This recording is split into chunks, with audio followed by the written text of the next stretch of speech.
Buenas tardes, estamos listos para nuestra lección que corresponde al día de hoy, martes 17 de noviembre, y que corresponde a nuestra lección de Colosenses, lección 412. Estamos trabajando en Colosenses capítulo 4, versículo 2. Pero antes de comenzar, recuerde que lo más importante en este momento es la condición espiritual, y esa se soluciona confesando nuestro pecado. Así que vamos a dar tiempo para que cada quien en su privacidad confiese su pecado y luego vamos juntos a iniciar el estudio de esta tarde.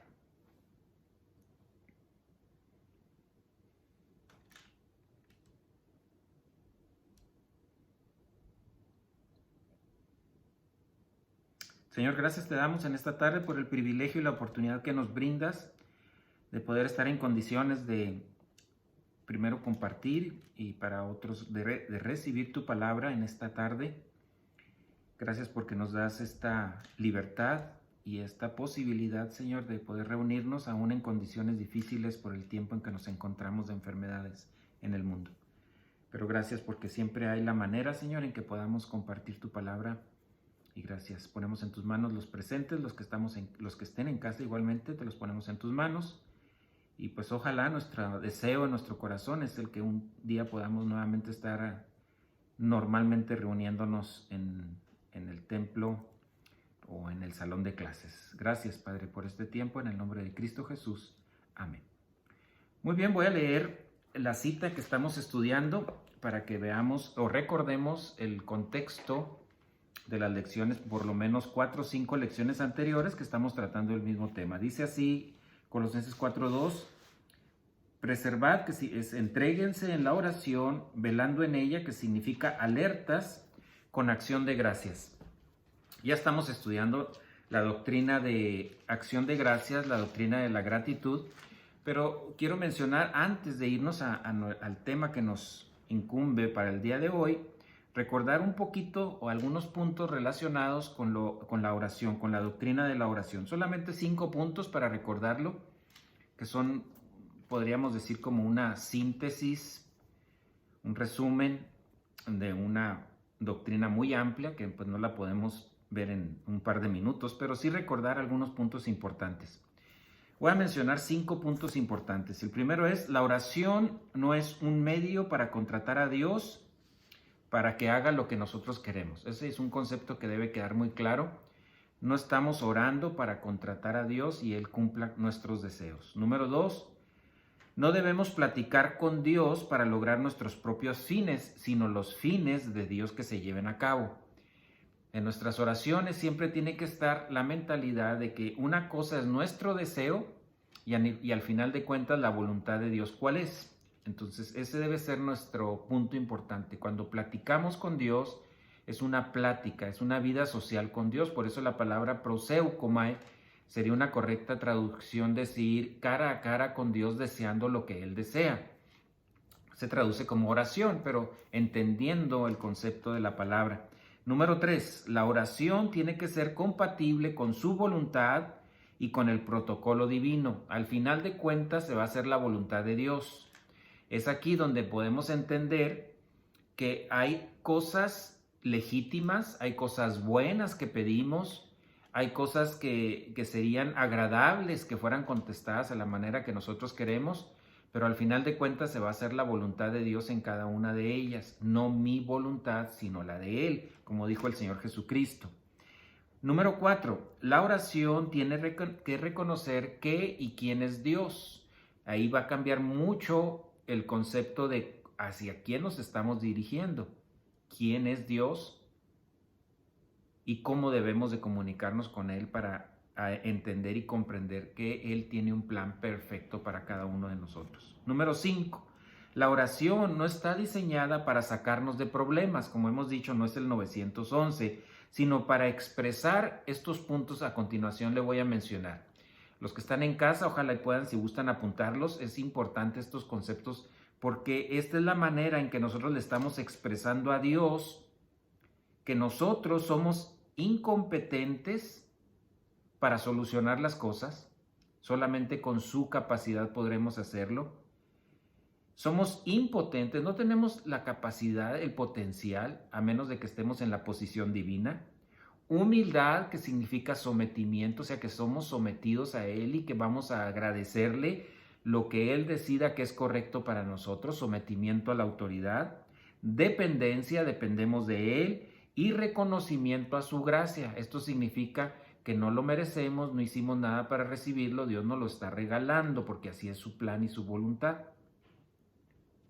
Recordando estos puntos, vámonos directamente ahora a la doctrina de la gratitud, que es lo que hemos estado viendo durante estas últimas semanas.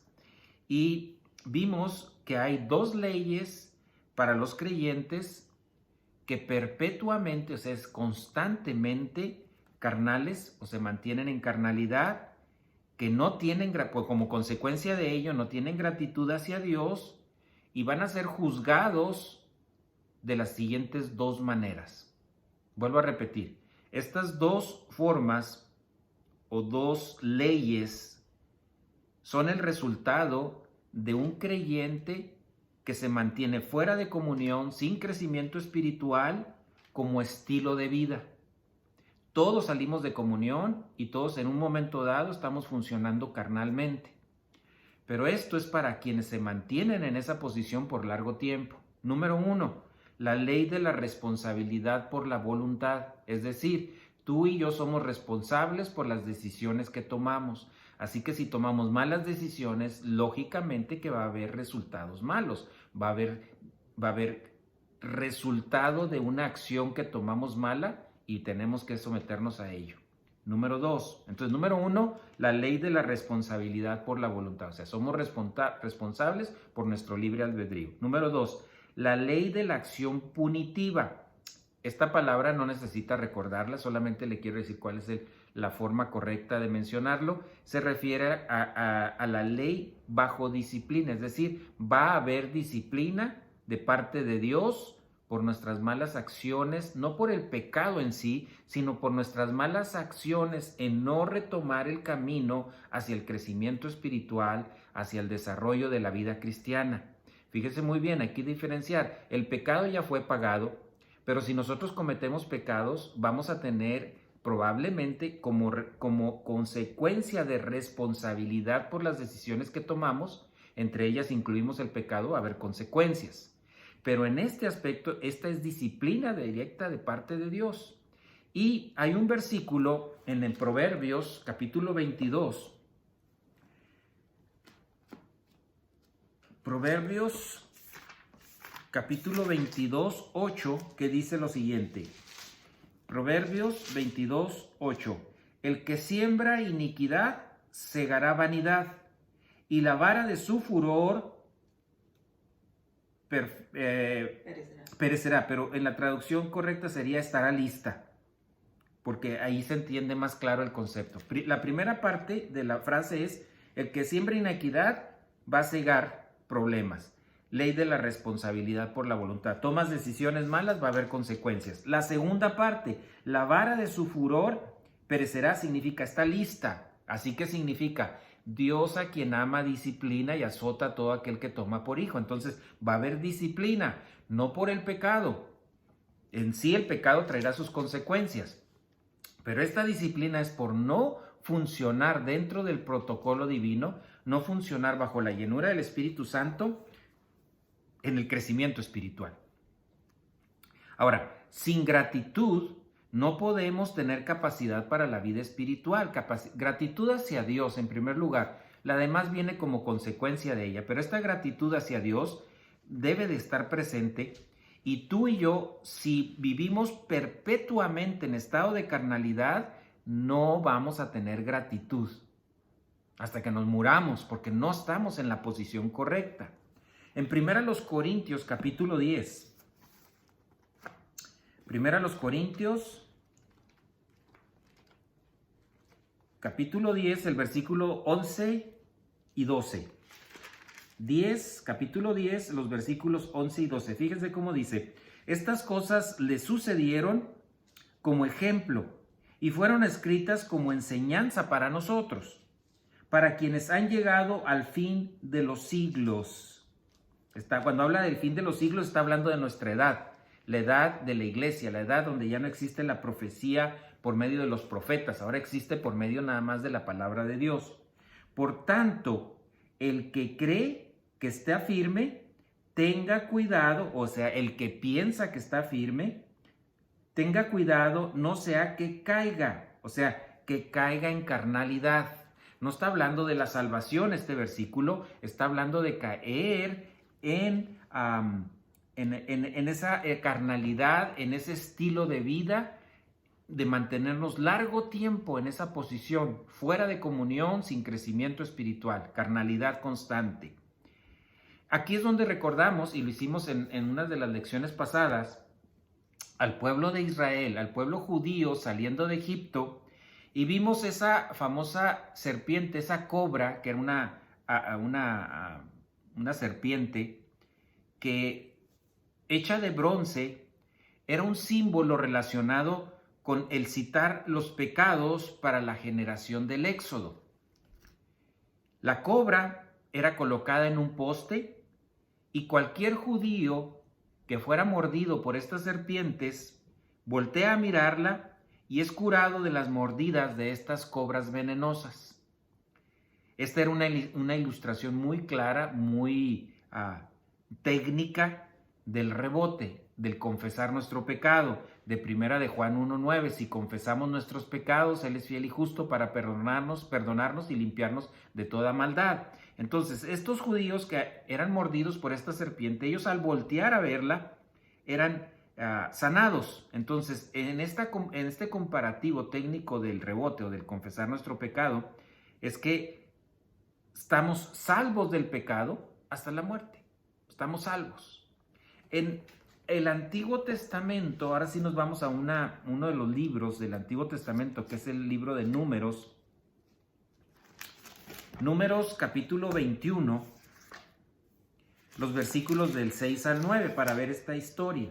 Dice así, capítulo 21 de Números, los versículos del 6 al 9, dice así: el Señor envió serpientes abrasadoras entre el pueblo, y mordieron al pueblo, y mucha gente de Israel murió. Entonces el pueblo vino a Moisés y dijo: hemos pecado porque hemos hablado contra el Señor y contra ti. Intercede con el Señor para que quite las serpientes de entre nosotros. Y Moisés intercedió por el pueblo.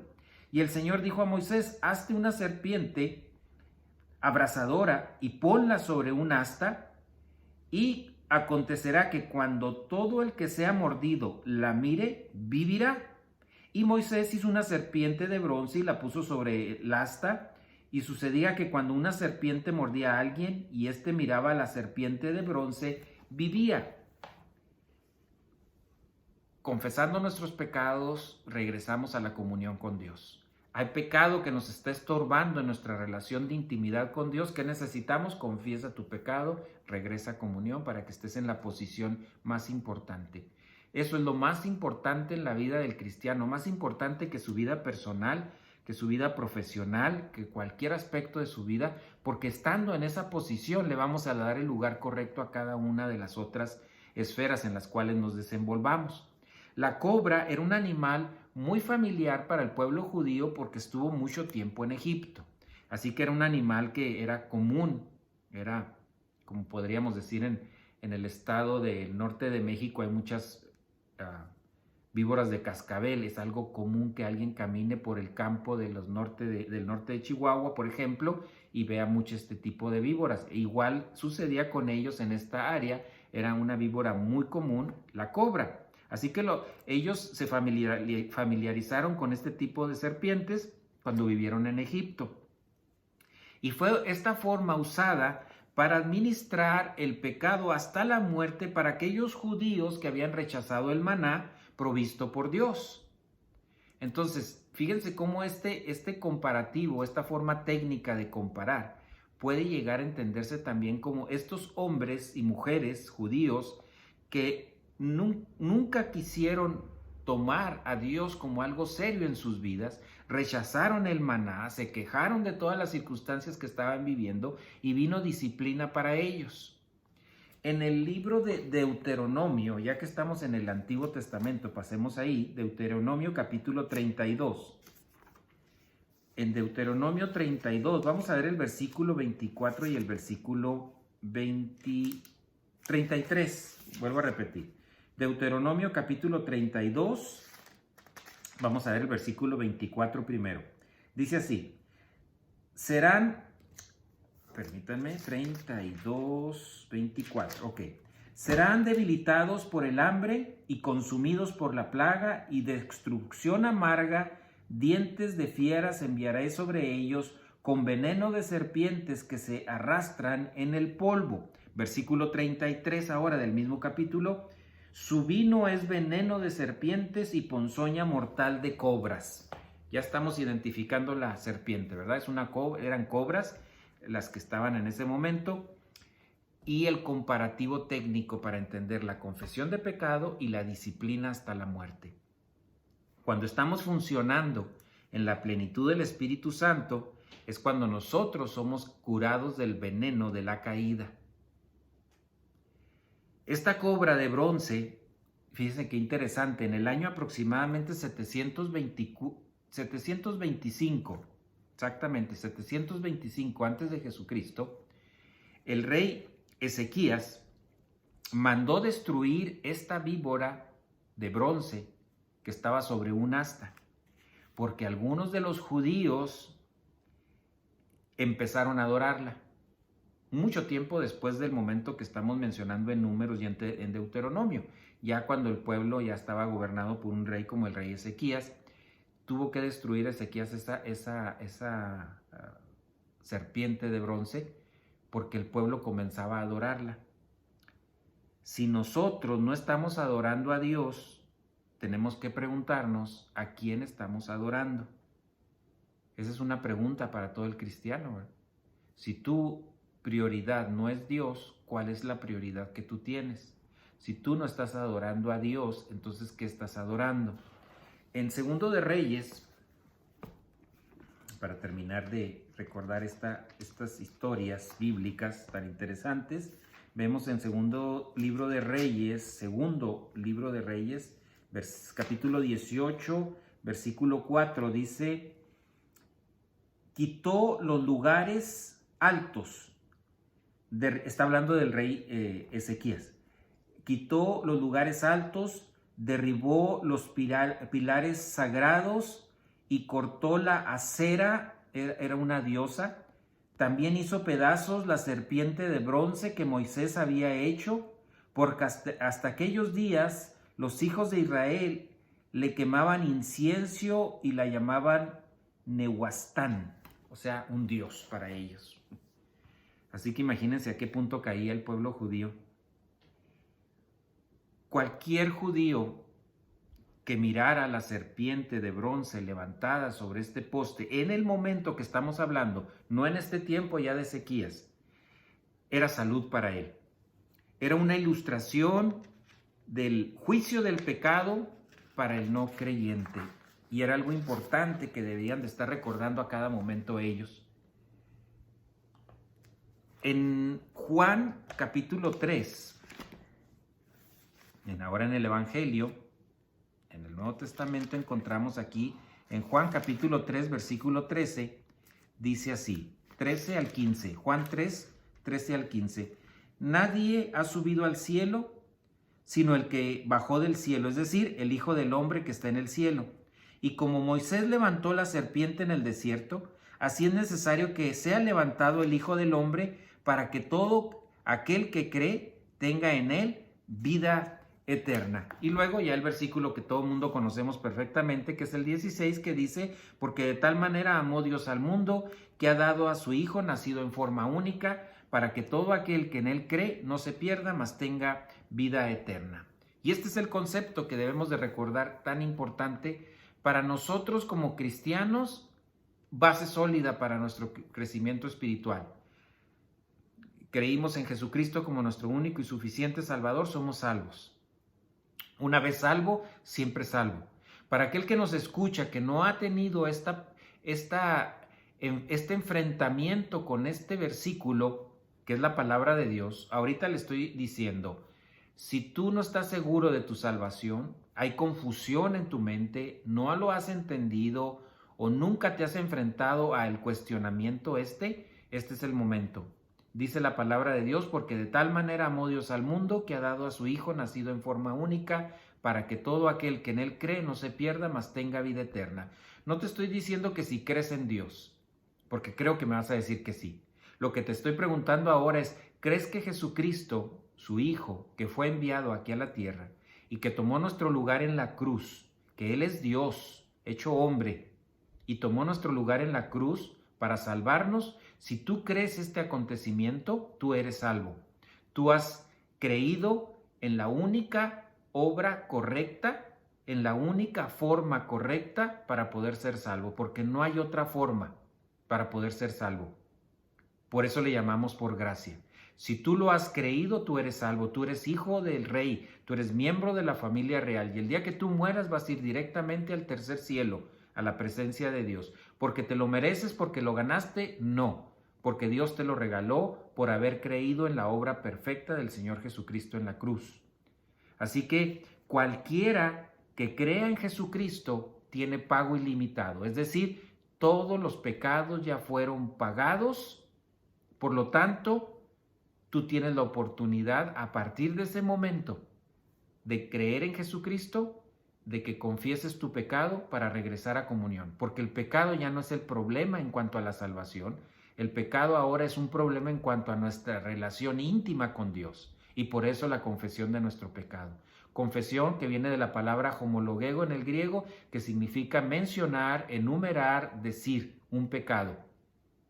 Ahora, cuando hablamos de arrepentimiento, lógicamente que la mayoría de nosotros cuando cometemos un pecado, pues sentimos arrepentimiento por lo que hemos cometido, pero el punto importante ahí es la palabra metanoeo, que significa cambiar de manera de pensar. Eso es diferente a pensar en que tristeza o arrepentimiento por un pecado, es decir, esto no es correcto ante el Señor, por lo tanto lo voy a confesar. Cualquiera que cite sus pecados, estos son quitados de en medio para regresar a comunión. Esto es algo que ahora, a partir del momento en que tú creíste en Jesucristo como tu Salvador, este debe ser un hábito de tu vida permanente hasta que el Señor nos lleve a su presencia o venga por nosotros antes, citar nuestros pecados. Ahora, los pecados de los no creyentes ya fueron juzgados en la cruz, para que el pecado no sea un asunto para el creyente en el juicio final, es decir, los que no han creído en Jesucristo como su único y suficiente Salvador, el día del juicio van a enfrentar ese juicio no por el pecado, sino por sus obras, porque los pecados ya fueron pagados. Ellos van a enfrentar este juicio, el gran trono blanco. ¿Por qué? Por las obras que han cometido, porque piensan que esas obras son suficientes para la salvación. Y eso es un engaño. Dice la palabra de Dios, no por obras para que nadie se gloríe.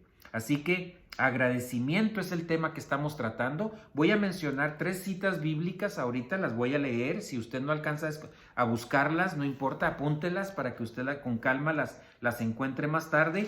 Pero este es el tema y debe ser nuestro exale, debe ser esto algo normal en nuestra vida. Agradecimiento, agradecimiento en cualquier situación que te encuentres. Vamos a comenzar con un par de salmos, que es el Salmo 100, en el versículo 4 solamente. Le recomiendo que lea todo el Salmo, pero el versículo 4 específicamente en este concepto. Salmo capítulo 100, versículo 4, dice así: entrad por sus puertas con acción de gracias y sus atrios con alabanza.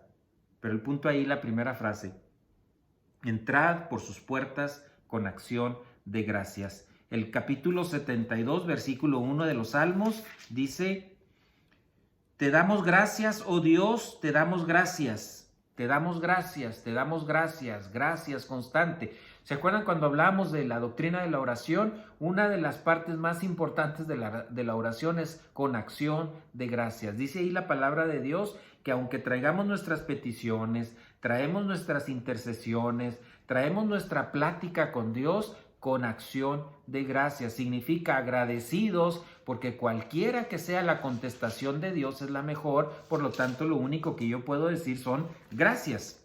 Y ahora nos vamos a Filipenses capítulo 4. Filipenses capítulo 4, versículo 6. Filipenses 4, 6 dice: por nada estéis afanosos, antes bien en todo, mediante oración y súplica, peticiones con acción de gracias, sean dadas a conocer vuestras peticiones delante de Él. Y luego nos vamos a Colosenses, que es las citas que hemos estado viendo. Colosenses capítulo 3, versículo 17. Y todo lo que hacéis de palabra o de hecho, hacedlo todo en el nombre del Señor Jesús, dando gracias por medio de Él a Dios Padre. Y en el 4.2, que es el que estamos estudiando, entréguense en la oración, alertas, y dice ahí, con acción de gracias. La oportunidad en las Escrituras es amplia. La oportunidad es la oportunidad que Dios le está dando a todo aquel que desea tener un encuentro, una relación íntima con Dios. Juan capítulo 10, versículo 9, nos da la introducción para ir a Juan 3:16. Dice así, Juan 10, 9, yo soy la puerta. Si alguno entra por mí, será salvo, y entrará y saldrá y hallará pasto, que nos permite entrar por su puerta. La puerta es Él, la salvación disponible para todos, para todo aquel que en Él cree, para salvación. Ahí está la puerta disponible, está lista. Ahora, si tú ya pasaste esa puerta, si tú ya creíste en Jesucristo como tu Salvador, ahora viene la segunda etapa, la segunda parte del plan de Dios para la vida del cristiano, que es el crecimiento espiritual, y es la causa por la que tú y yo estamos vivos. Por eso estamos aquí. No solo me refiero a la lección que estamos estudiando, sino por eso estamos en este mundo vivos todavía, y nos permite amanecer todavía y decir, hoy que hay un día más. ¿Con cuál fin es este día? ¿De ir a trabajar? Con el fin, que bueno, son cosas legítimas todas ellas, o la mujer que vive en casa y su hogar, para asear mi casa, para limpiar mi casa, para dar de comer a mis seres queridos. Estamos aquí con un fin prioritario, crecimiento espiritual. Y a la par de eso podemos hacer algunas acciones como esposo, como esposa, como padre, como hijo, como empleado, como ciudadano, pero la prioridad es crecimiento espiritual. En Hechos capítulo 14, y con este finalizo, versículo 27, dice así: cuando llegaron y se reunieron en la iglesia, informaron de todas las cosas que Dios había hecho con ellos y cómo había abierto la puerta, o había abierto hacia los gentiles la puerta de la fe. Ese es el punto importante. Estamos aquí para crecimiento espiritual, y la iglesia es el salón de clases importantísimo para el crecimiento espiritual de todos los miembros de la familia real. Hay un pastor maestro donde su responsabilidad prioritaria es la enseñanza de la palabra de Dios. Dice en Efesios, capacitar a los santos para la batalla. Y ese es el punto. Y usted va a la iglesia o va al templo y va para estudiar, para sentarse y escuchar a un pastor maestro que le comunicará doctrina sana, que será útil para usted porque el Espíritu Santo se le enseñará. Y si usted la cree, será guardada en su alma para que la tenga útil para aplicarla en el día de mañana o en el mismo momento en que la está recibiendo. Importantísimo entonces, cree en el Señor Jesucristo para salvación. Segundo, si ya creíste en Él, ahora crece espiritualmente. Para eso son las lecciones. Por eso estamos comunicándote estas lecciones, para que crezcas espiritualmente. Si tú estás interesado, pégate. Si tú eres positivo a esto, no dejes, sé consistente, disciplinado, día tras día tras día, y no le eches la culpa a la pandemia o a la situación económica o al estrés de la vida o a mis problemas personales o a mis enfermedades o a la situación del gobierno. No le eches la culpa a nadie. Tú tienes la posibilidad de crecer espiritualmente. Si eres positivo, Dios va a poner la palabra de Dios hasta ti para que tú la uses y sigas en este proceso de crecimiento espiritual. Así que la responsabilidad es tuya si quieres escucharlo. Nuestra responsabilidad es comunicarte la sana doctrina. La tuya es, si eres positivo, escucharla con disciplina, con constancia, día tras día tras día. lo excelso, lo supremo sería que tuviéramos un estudio toda la semana. Ojalá algún día podamos llegar a lograr esto, pero ahorita por lo pronto hay 3 estudios a la semana, tienes material. Y como yo les he dicho siempre, ¿quieren más material? Hábleme, comuníquese conmigo y yo le daré mucho más material para que tenga disponible para estudiar la palabra de Dios.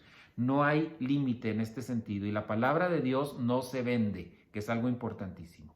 Así que continuamos la próxima semana en este tema. El día de mañana continuamos con Primera de Juan. Oremos. Señor, gracias te damos por este tiempo que nos has permitido disfrutar de tu palabra. Gracias porque nos das todos los recursos necesarios para poder tener acceso a ella, todos ellos sobrenaturales que tienen que ver con Dios Espíritu Santo y tu palabra que es viva y eficaz, Señor. Y gracias por este tiempo en el cual nos permite seguir comunicándonos con nuestros miembros de la congregación y con personas nuevas que probablemente nos estén escuchando. Gracias por este tiempo. Si nos das vida para nuestra próxima lección, pues estar aquí presentes. En el nombre de Cristo Jesús te suplicamos todas estas cosas. Amén. Que pasen buenas tardes y si usted gusta y tenemos vida para el día de mañana, pues aquí nos vemos con la siguiente lección. Que pasen buena noche ya.